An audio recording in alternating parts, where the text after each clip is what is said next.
Hi guys, welcome back to the Courageous Nerd YouTube channel for another interview. I'm Connor, and joining me is actor Harrison Houde, who you might recognise from A Wimpy Kid or Some Assembly Required. Harrison chatted all about his new interview series, Stories of Kindness, which is centred on spreading kindness and positivity to children, especially during the ongoing coronavirus pandemic. If you enjoy this interview or any of the others on the channel, please be sure to like and subscribe.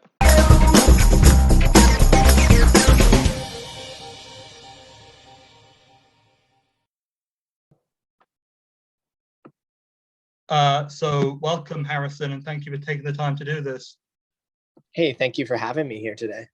Oh, no problem. And obviously, you've worked as an actor, and fans may know you as like some of the characters you played. But I suppose, like, how would you like sum up the real you, and like what kind of inspired you to pursue that creative career?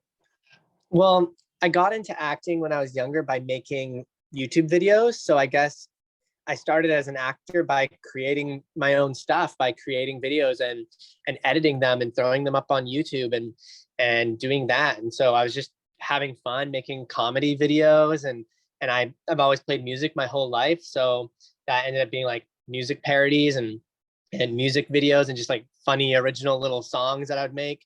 So that like creation process led me into acting, and I've always been passionate about creating stuff like directing or editing and producing my own content. Yeah, and I suppose like the main point of conversation while we're talking today is your new interview series, Stories of Kindness. And I suppose for anyone who's unfamiliar with it, like how would you describe the concept or the background?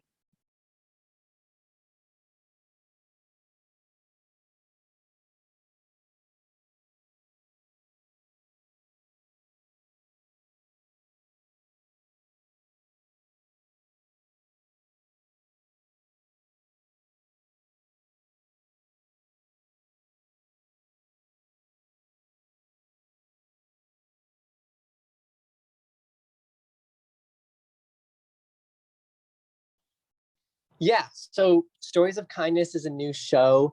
It's by the Wits Programs Foundation, which is based in Victoria, where on Vancouver Island, where I grew up. I grew up in Qualicum Beach, and Andy Telfer from the Wits Program, contacted me and was like, "We're gonna have the show idea.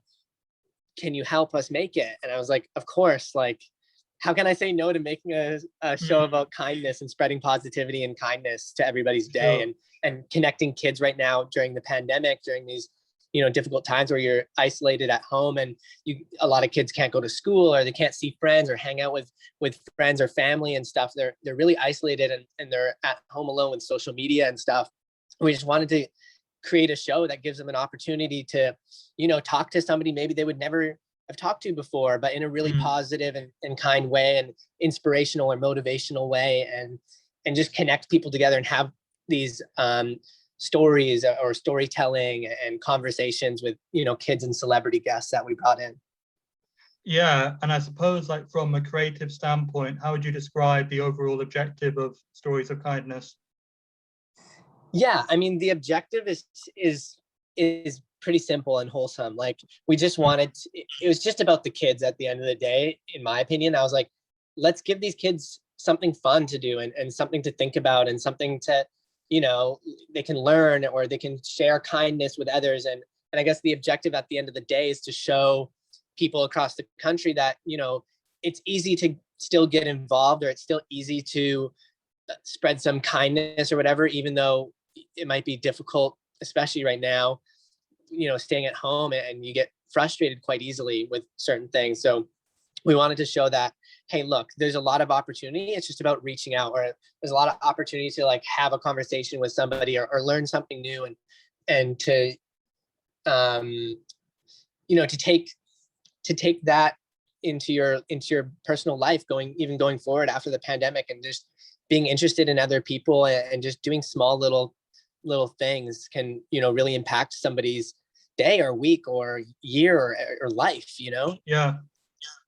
Yeah, and I suppose to address the elephant in the room, or the worldwide pandemic in the room, obviously it's been quite like a tricky year, and I suppose like how has the production of Stories of Kindness been affected by the pandemic? Yeah, and so that was something that I was really fascinated in as well. When I was approached to do the show, I was like, well, there's all these restrictions. There's a lot of COVID protocols. I've been staying at home this whole time on my own. So I was like, this gives me something to do that's safe, that's, making a positive impact right now, that's not spreading COVID, or potentially, catching it or whatever. So I was doing my part while creating the show as well. And I was like, this is a great opportunity. And so, yeah, making the show, we did it remotely. Like I was on a beach in Hawaii for 3 months, and I was like remotely producing the show. And I was like, like not around anybody. I have no friends in Hawaii. So I was there, like just doing my thing and doing the show and writing it with my friend remotely on Zoom, and talking with Andy in the WITS program about it. And then also, we had Travis in Nova Scotia, where there was very few cases of COVID, and they had some restrictions, but we just had a very small crew, and like we had 2 or 3 people shoot with them, wearing masks, like doing all the protocols that need to be done. And same thing in Victoria, we had a very small team there. And then everything else, everything with our kid co-hosts and video submissions were just that, like they were just submitted, they were made on their own, or we did our Zoom interviews just like we're doing right now, where it's like, it's completely safe. You're at home on your computer, but at least it was, it gave them something to look forward to, and something to prepare for, and just something to work on. And like the interview, right? Like interviewing somebody. So yeah, it was just, I think that's what it was. It's like we all came together to make this project, and this project maybe wouldn't have existed before COVID. So that was kind of a unique and cool thing to create and put together, right? Yeah, and actually that was something I didn't know or find out when I was doing like the research for this, that the pandemic had already, it was already happening when you started working on this. So I suppose, like, were there any like reservations with the pandemic already having started in pursuing something like this? Yeah, I mean, when the show came up, I mean, the pandemic had already started, so we had COVID relief funding from the Vancouver or BC COVID relief fund to make the show. The WITS program got that, so it's I'm very specific with the projects I have been taking on for the last year, and this was one of them because it's able to be created safely, and it's a positive thing, right?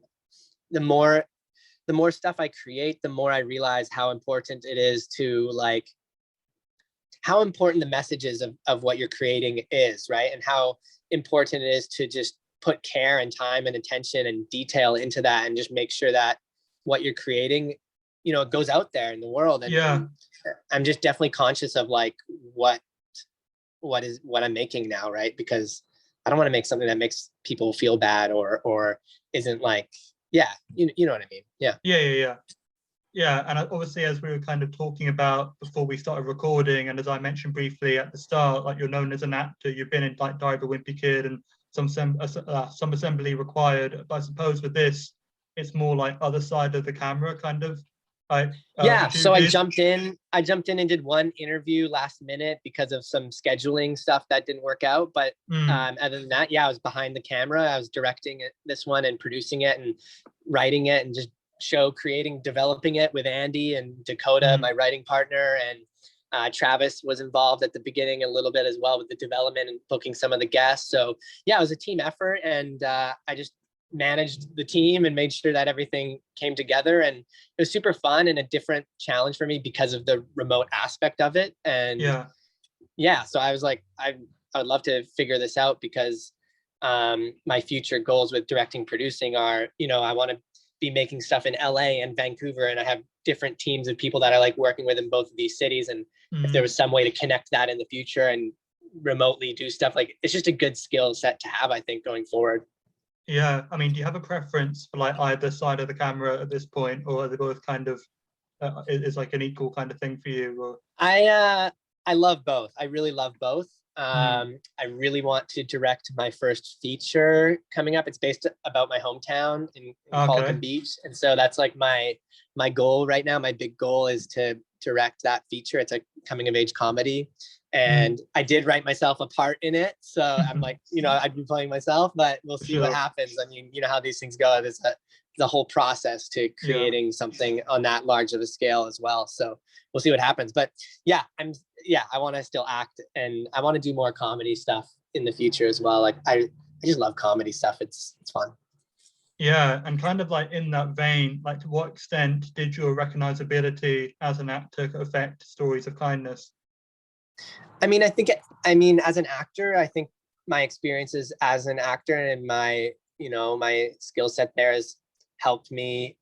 I already have some relationships with some of the celebrity guests that I booked in, so it was easy to just hit them up. And like Dylan, I worked with for 3 years on Some Assembly, and I was like, hey Dylan, like, can you come do the show? Yeah, of course. Or like I asked my manager or agent in Vancouver. I said, hey, like, who can we get on the show that's like a big name right now? And we end up with like Sarah Levy or whatever. So it's like things like that are just easier to facilitate, I guess, or easier to like pull together because people know me or I know them. Like we've worked together or we see each other at events and things like that. So that makes my work as an actor definitely makes producing a little bit easier sometimes. Yeah, and believe it or not, you just basically answered the next question I had anyway. So that's just, Nice. On to the next. And I suppose like in terms of anyone who's like watching or engaging with Stories of Kindness, what would you want them to take away from it? So the show is geared towards kids, but I really truly believe that anybody can watch this show and take the message, which is simply just spreading kindness and just trying to. It's hard to just consciously always be like, okay, I want to be kind and I'm going to be kind, but there's these moments that come up in your life where you have the opportunity to either be kind to somebody or go out of your way for somebody or take an opportunity that can really help somebody.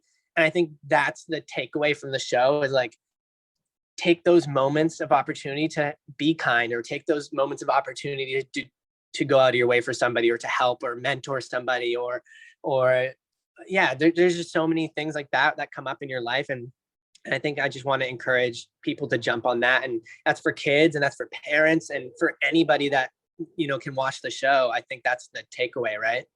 Yeah, I mean, absolutely. And if you mentioned this already and I missed it, like, forgive me, but where can people find Stories of Kindness when it is released? Yeah, the first episode is Saturday, March 27th, this Saturday at 10 a.m. Pacific, and you'll be able to find all the episodes at storiesofkindness.ca. Great. And I mean, I'm sure anyone who's listening to this, be sure to look out for that. I suppose for anyone who wants to keep up with you or the show on social media, where can they look for all that kind of stuff? Yeah, most of my social media is my name, Harrison Houde. My last name's Houde, and you can find me on, Twitter and Instagram and Facebook. But yeah, I'm always posting about what I'm up to. And if you're curious what I'm working on, you can always shoot me an email or a tweet or an Instagram message, and I usually respond to people. So yeah. Yeah, and obviously having a show like this coming out is a pretty big deal. But I suppose, like in a wider sense, what do you want to accomplish with 2021? So that comedy feature, we're pitching it, and I would love to do that in the next year coming up. And I also have a short film that I'm going to be creating. We just got a little bit of funding for, so that's really exciting. It's like it's half English, half Japanese, like action drama film. Basically, I'm pitching it as Fast and Furious on motorcycles with like a young female protagonist. So that's really fun to me. I'm excited for that. And then something else that I really want to work on as well is I actually have like a thriller movie that I wrote 2 years ago and I'm rewriting it. So it'd be super fun to get that going as well. I just think I have a lot of different projects going and I have music stuff going and I'm just always staying busy. So whenever one of them like lands and it says like, let's do it, right? So yeah. I mean, and I'll just say best of luck, obviously, with like Stories of Kindness and with the stuff you've mentioned. I would love to do more Stories of Kindness as well. I'm hoping that we can take the first 6 webisodes and turn it into a full series or turn it into an ongoing web series. Or I just think there's a lot more we can do with Stories of Kindness. And I'm really excited to see where this takes us and over the next year as well. I think there could be more Stories of Kindness. Yeah, no, I mean, for sure. I thought it was such a cool idea when I became aware of it. And I think it definitely has the potential to help a lot of people. So I mean, as I was saying, you know, all the best with that and with your other ventures. And you know, like I said at the start, thanks again for taking the time to speak with me. Take care and stay safe. Appreciate it, Connor. Thank you.